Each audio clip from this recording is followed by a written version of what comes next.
long, low sweep of bodywork absorbs the early morning sun and radiates a warm glow, the candy apple red paint providing the aura of smoldering coals. It's a dreadfully chilly morning in the Mojave Desert as we huddle close to the car to catch some reflected warmth. It's not the first time we'd stood around at Willow Springs International Raceway and gawked at an all-new Ford GT, waiting for clearance to begin hot laps. 7 weeks earlier, we were in this very spot with a black GT awaiting the same test. Our resident pro driver, Randy Bobst, had reported issues with the damping and braking. Then one of the well-worn prototype's fuel pumps failed.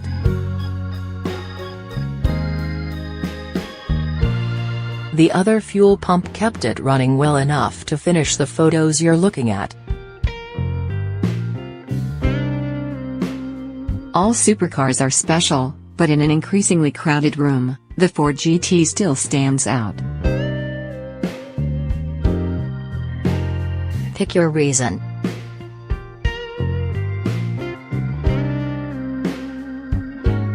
It looks like nothing else, all teardrop cabin and outrigger fenders and flying buttresses in between.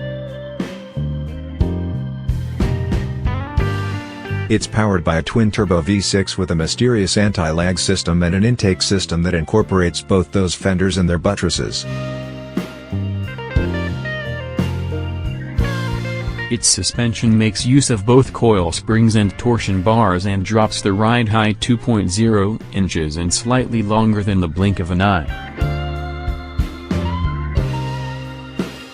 NFIA-certified roll cage is built into the roof.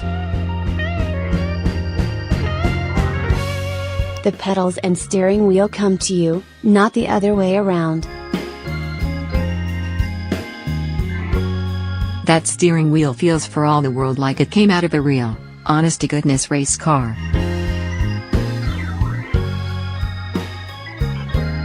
Perhaps because it was designed for a real, honest-to-goodness race car, one that won its class on the first attempt at the 24 Hours of Le Mans.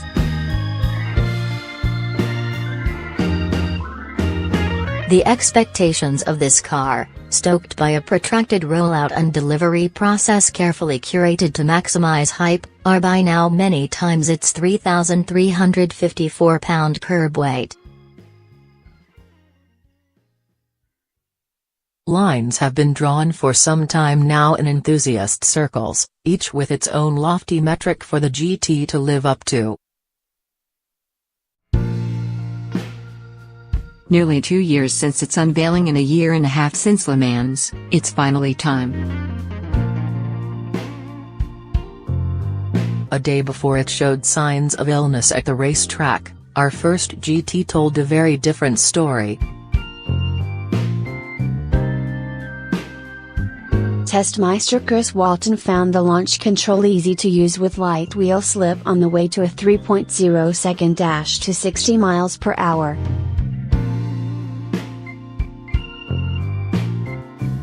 More interesting was the second bout of wheel spin at 50 miles per hour when the dual-clutch transmission grabbed second under full boost. Less than 8.0 seconds after hitting 60, it blew past the quarter-mile mark at 130.5 miles per hour. The results are slightly different by the end of a quarter-mile drag. The GTRs and 911 GT3 RS have fallen behind, and the McLaren 650S and 675 LT have pulled slightly ahead.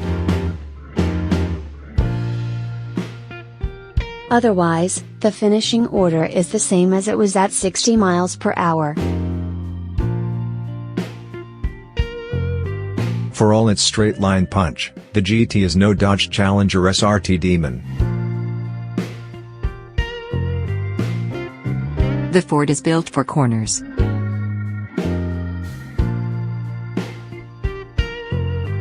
Figure 8 master Kim Reynolds found the GT predictable and surprisingly easy to drive hard.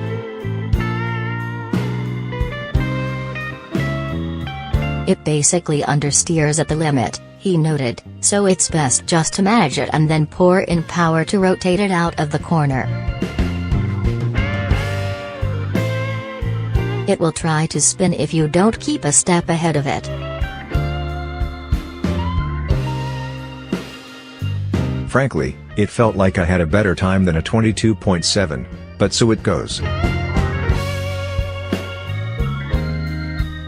The finer details: 22.7 seconds at 0.97 average G in the figure 8 and 1.11 average lateral G on the skid pad.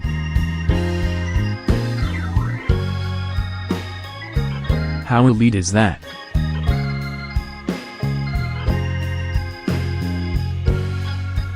Take all the cars listed above, and the GT is faster around the 8 than everything but the Corvette Z06, Viper ACR, 488 GTB, Huracan Performant, 675 LT, 720S, and 918 Spider. Over 1.0 grams on a skid pad is also elite, and the GT's 1.11 is better than any car tested except the Corvette Z06, Huracan Performant, AMG GTR, and 918 Spider, and is tied with the ZL11 liter E and GT3.